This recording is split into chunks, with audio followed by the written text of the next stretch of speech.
in Exodus chapter 23, verse 26, the Bible says that none shall cast their young. And based on this, I want to be sharing with you certain principles on childcare that will help to improve the survival of not just your children, but even those affiliated to you, because we know that God is interested in the health of these children.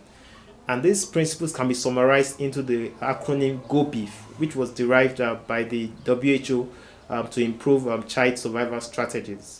The G stands for growth monitoring, the O stands for oral rehydration therapy, the B stands for breastfeeding, the I stands for immunization, F stands for food supplementation, the other F stands for female education, and the final F stands for family planning.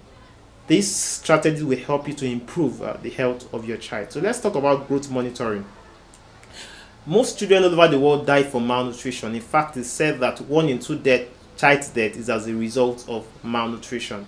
And just by monitoring the weight of your child and even the height of your child, you can check out for signs of wasting and stunting that could be inimical to the child. So I want to encourage you, when next you go for immunization or you take care of your child, try to make sure, if possible, get the weighing scale at home, to make sure that you check the weight of your child if you can't get it done elsewhere.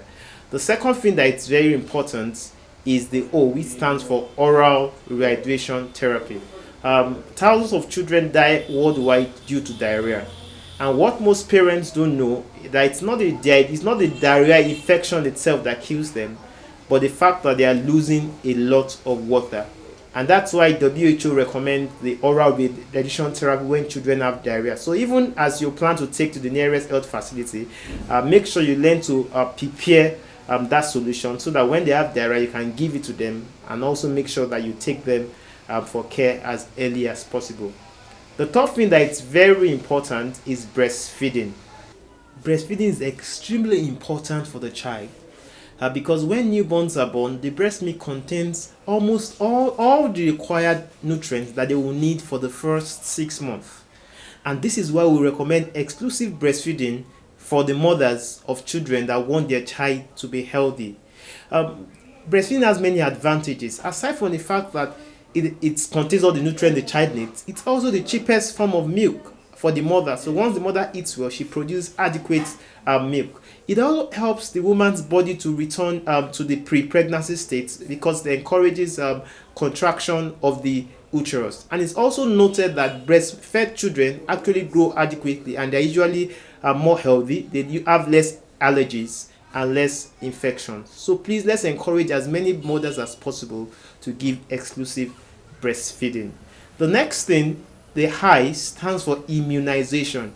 Immunization essentially involves boosting the immune system of the child. Of course, we know every child has a growing immune system, but once they receive the vaccines, it helps actually to strengthen the immune system against certain diseases, most of them which are killer diseases.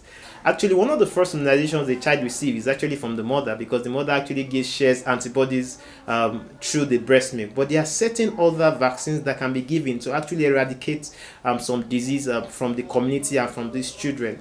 We all know by now that immunization has helped to actually eradicate common diseases like smallpox and even polio. And it can also help to make your child to be very, very healthy. Usually, children receive immunizations at 0 day of life, 6 weeks, 10 weeks, 14 weeks, 6 months, 1 year, and 1 year, 6 months, and usually till about 5 years. So it's important you ensure that your child is well immunized against most of the common diseases. Next is F. The first F stands for female education. It's actually realized that when women are educated, their children have better chances at survival than women that are not educated. It's very important in several communities in Africa where the girl child education is not encouraged. This is very, very important, and we must also ensure that we receive proper education as women on how to raise our children. The next F talks about food supplementation. While we believe that the average food should contain all the required nutrients that a child should need, we understand that there are certain supplements that could actually be beneficial in children.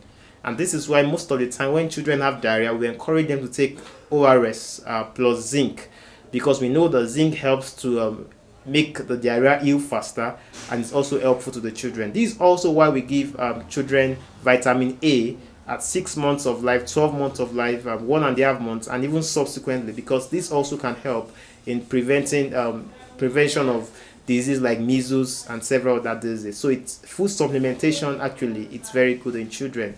Also, finally, we have family planning.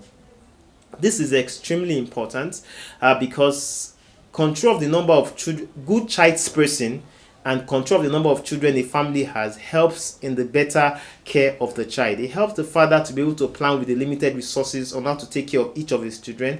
It helps the mother to actually take care of that particular child while not being pregnant of another child. And it also helps the particular child to enjoy the best care from his or her parents. And there are different kinds of family planning which can be helpful for different women depending on their health status and their particular preference. And we encourage every woman and even men to engage in family planning.